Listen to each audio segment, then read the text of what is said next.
உங்க கனவை ப்ரொக்ளைம் பண்ணிக்கொண்டே இருங்க. உங்க திட்டத்தை நோக்கத்தை அறிவித்து கொண்டே இருங்கள். ஆக்சுவலி இது எப்படின்னா, இதை கரெக்டாக புரிஞ்சுக்கணும். உங்க திட்டத்தை நீங்க சொல்லிக்கிட்டே இருக்கலாம். அந்த திட்டத்தை நிறைவேற்றுவதற்காக நீங்க சில வழிகளை நீங்க வச்சிருப்பீங்க. அதை எல்லாருக்கிட்டையும் சொல்லணுங்கிற அவசியம் இல்லை.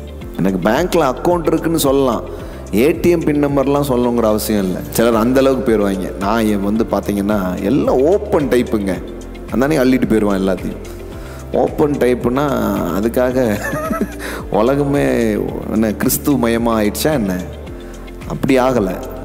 அதனால் இங்கே திருடர்கள் இன்னும் இருக்கிறாங்க. அதனால் எல்லாத்தையும் போட்டு சொல்லணுங்கிறது இல்லை.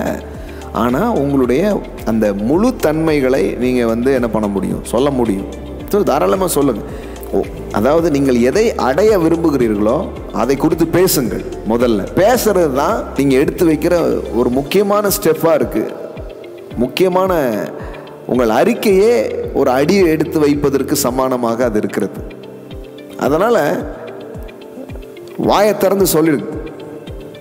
ஏன்னா whatever you speak or whatever you confess you possess. Your confession brings your possessions. So speak your vision, declare your vision. நீங்க என்னவா இருக்க போறீங்கிறத சொல்லுங்க. நீங்க என்னவா வருவீங்கிறத சொல்லுங்க. ஆண்டோட கிருபையினால நான் இதை செய்யணும்னு நினைக்கிறேன் அப்படின்னு சொல்லுங்க. அது பெருமையா சொல்றது கிடையாது. இப்போ ஒரு வேலை பார்த்துட்டு இருக்கலாம், சொல்லுங்க, இன்னும் கொஞ்ச நாள்ல இதே மாதிரி நானும் ஒரு நிறுவனத்தை நடத்த போறேன்.